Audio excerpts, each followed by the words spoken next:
आप देख रहे हैं वतन समाचार और मैं हूं मोहम्मद अहमद। देश में एक बार फिर कॉमन सिविल कोड का जिक्र है, कॉमन सिविल कोड का बखान हो रहा है और ये कहा जा रहा है कि सरकार पार्लियामेंट के अगले सेशन में इसे संसद के पटल पर पास कराने के लिए पेश कर सकती है।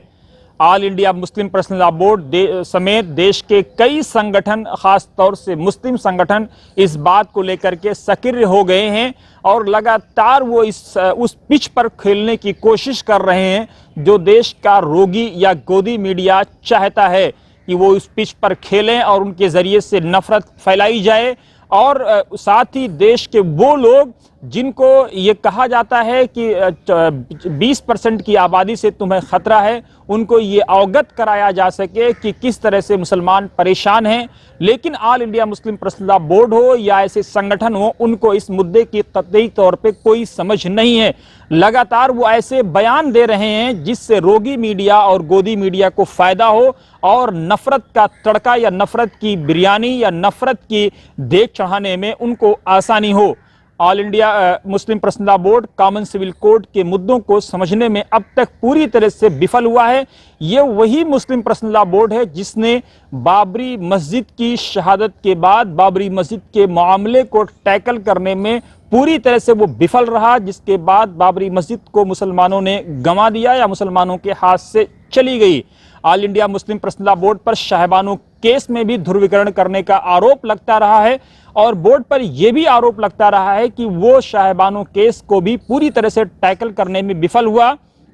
और ना वो बाबरी मस्जिद मूवमेंट को राष्ट्रीय मूवमेंट बना पाया और ना ही शाहबानो मामले को देश की विभिन्नता, देश की जो गंगा जमुनी तहजीब है, जो देश की संस्कृति है, उससे जोड़ पाया और ना ही देश के लोगों को कॉन्फिडेंस में लेने में पूरी तरह से कामयाब हुआ। जिसके बाद जब 3 तलाक का मामला आया तो all India Muslim Personal Law board उसमें भी पूरी तरह से विफल रहा, जबकि एक वरिष्ठ एडवोकेट ने वतन समाचार से बातचीत में बताया कि लगातार बोर्ड के नेताओं को यह बताने की कोशिश की गई कि 3 तलाक, 1 तलाक, एक जो अहले हदीस मसलक है या जो शिया मसालिक के लोग मानने वाले हैं, जो शिया मजहब को मानने वाले हैं, वहां पर 3 तलाक को 1 तलाक माना जाता है। लेकिन बोर्ड के नेता इस बात को मानने के लिए तैयार नहीं हुए और उनकी अना की वजह से देश के मुसलमानों को अंतर्राष्ट्रीय स्तर पर अपमानित होना पड़ा और उनकी इमेज धूमिल हुई और रोगी मीडिया और गोदी मीडिया को यह कहने का मौका मिल गया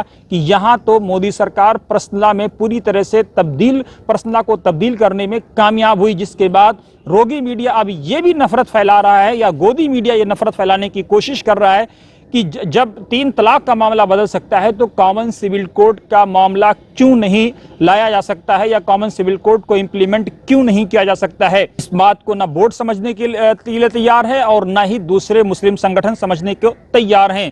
जिस तरह से कॉमन सिविल कोड के मुद्दे को उछाल करके नफरत की देगची चढ़ाने की प्रयास हो रही है, वो अत्यंत शर्मनाक है। बोर्ड को या मुस्लिम नेताओं को ये समझना होगा कि कॉमन सिविल कोड सिर्फ मुसलमानों का मसला नहीं है। इस मामले में कोई भी रद्द अमल देते हुए पूरी तरह से होशियार रहना होगा, क्योंकि भारत अनेकों धर्म, अनेकों पंथ, अनेकों काज और अनेकों संप्रदाय का देश है। यहाँ पर सैकड़ों हजारों जातियां रहती हैं, कई मज़ाहिब के मानने वाले लोग रहते हैं, वो अपने अपने तरीके से अपने अपने पर्सनल पर अमल करते हैं। लेकिन जैसे ही बोर्ड के नेता या मुसलमान इस पूरे मामले पर आकर के बयान देते हैं, गर्दन चीख करके या गर्दन उठा करके या टेढ़ी करके ई करके, उससे मुसलमानों को बड़े पैमाने पर नुकसान हो रहा है। रोगी मीडिया और गोदी मीडिया को यह मौका मिल रहा है। बोर्ड के नेताओं को सबसे पहले ये पूछना चाहिए रोगी मीडिया और गोदी मीडिया से, या उनको ये बताना चाहिए कि इस पूरे मामले का मुसव्वदा को हम पढ़ रहे हैं, कोशिश कर रहे हैं, हम इसको देख रहे हैं,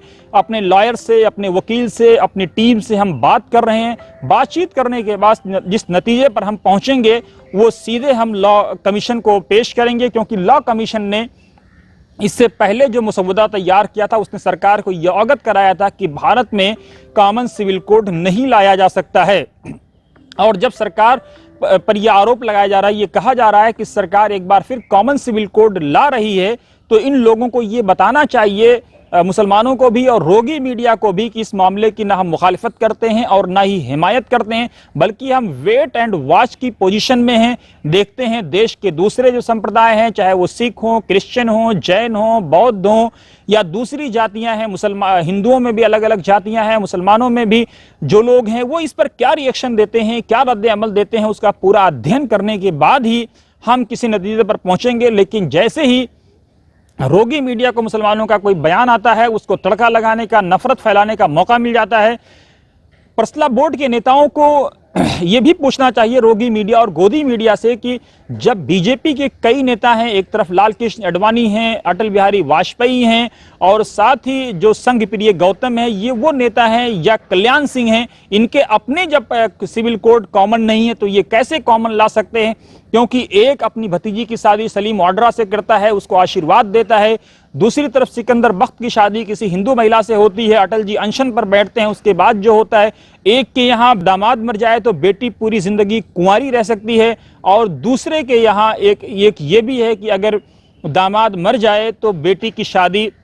उसके बाद की जा सकती है। तो कौन सा कॉमन सिविल कोड जब बीजेपी के नेताओं के अंदर कॉमन नहीं है, तो किस कॉमन सिविल कोड को रोगी मीडिया, गोदी मीडिया प्रोटेक्ट कर रहा है या प्रचार कर रहा है? परसला बोर्ड के नेताओं को पूरी तरीके से ध्यान देने की जरूरत है, वरना इससे पहले जिस तरह से बाबरी मस्जिद के मामले में मुसलमानों को रुस्वा कराया गया, जिस तरह से 3 तलाक के मामले में मुसलमानों को बोर्ड ने रुस्वा कराया, या जिस तरीके से बोर्ड पर यह इल्जाम लगा कि वो शाहबानो केस को पूरी तरह से टैकल या हैंडल करने में विफल रहा, उसी तरह से परसला बोर्ड के इस मामले को भी, यानी कॉमन सिविल कोड के मामले को भी पूरी तरह से टैकल करने में लगातार अब तक विफल हो रहा है, लगातार अब तक नाकाम हो रहा है और मुसलमानों की रुस्वाई करने का जरिया बन रहा है। हमारी ये रिपोर्ट कैसी लगी जरूर कमेंट बॉक्स में अपनी राय दें। साथ ही आप हमारे यूट्यूब चैनल को लाइक, शेयर और सब्सक्राइब जरूर करें।